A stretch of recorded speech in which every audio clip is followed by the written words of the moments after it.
Jungkook ng Korea. He's a Korea. How are you? He's really similar like Jungkook.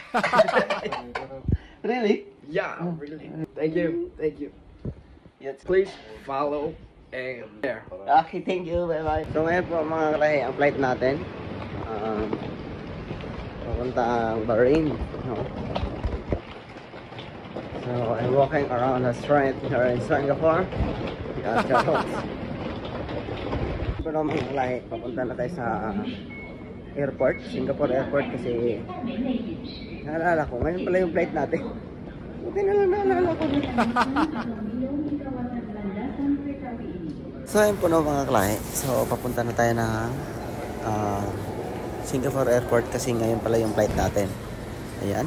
So andyan na tayo sa Singapore airport. Sa Terminal 3 pala yung ticket ko. Kaya pumunta ako dito sa Terminal 3 no. Ang magkasama ng Terminal 3 at 3 at saka 1 magkasama. So aakyat ka lang dyan sa taas. Kita mo naman. Ayan. Ayan, di ba? Magkasama yung 1 and 3. So, mag-escalator ba yung tawag? Basta yun na yun. Escalator pala. Escalator. Yun na yun, ha? Kita nyo naman, di ba? Ang daming tao. Kasi airport nga yan. Ayan, so, papunta doon. Akyat ka lang dyan. Sa Terminal 3, no? Departure tayo, hindi arrival. Kasi yung arrival, ibig sabihin, arrival siya. Yung pa-arrive, di ba? Ayan, so, ayan na yung flight information sa... Diba? So, titingnan mo lang yung flight mo dyan kung saan, kung anong oras. Actually, inagahan ko lang dito sa airport kasi nga plano ko maggala-gala kasi nga maraming galaan dito sa Singapore airport talaga. Kita nyo naman yan, di ba? Ang linis. So, ngayon, hindi ko mahanap yung para sa board pass? Boarding pass. Ngayon, nagtanong ako, sabi, 5 sa number 5 daw. Kaya pinuntahan ko yung number 5. Ayan. So, unang bumungad sa akin yung mga, ayan. Di ba? Napakaganda. Kita mo naman. Carnival, di ba? So, ngayon, ang flight ko pala dito mga kalais, alas 9 pa ng gabi. Pumunta ako dito is alauna.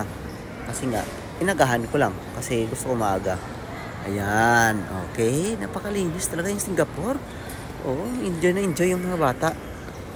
So ano pang hinintay nyo gusto nyo mag-tour dito mga kalas? Sa Singapore napakalinis at safety yung Singapore. Sobrang safety Yan. Yan yung gwapo. Yan. So abangan yung part 2 pagdating natin sa Singapore. Ayan. Singapore, bubu! Barin pala, barin. So hindi pa tayo nakapag pasok sa immigration kasi nga alas 9 pa ng gabi yung flight natin. Ayan pala yung sa loob ng immigration din mga kalahi. Diba? Sa loob ng immigration ka, kahit sa loob ng immigration marami ding. So ayan, diba? Sa loob ng immigration ang dami ding galaan dito mga kalahi sa Singapore. Hindi ka mabuboard kahit maaga kang pumunta dito sa Singapore. Kita mo naman yan. Sa labas pa lang ng immigration yan ha, pero sa loob ng airport yan. Hindi ka mabuboard. Ayan yung airport nila. Changi Airport. Yan. Napakalinis talaga Singapore. At saka hindi ka dito maliligaw mga kalahi sa Singapore kasi nga ano lang. Kasi hindi ka maliligaw. Ayun lang. Ayan, di ba? Ayan yung para sa boarding pass. So mamaya alas 6 daw pwede nang mag-check-in. Kaya hintayin natin yung alas 6. Ayan, pa-vlog-vlog lang muna tayo dito. So hanggang sa muli mga kalahi, maraming salamat sa panonood. Sana nag-enjoy kayo. Peace out. God bless you all.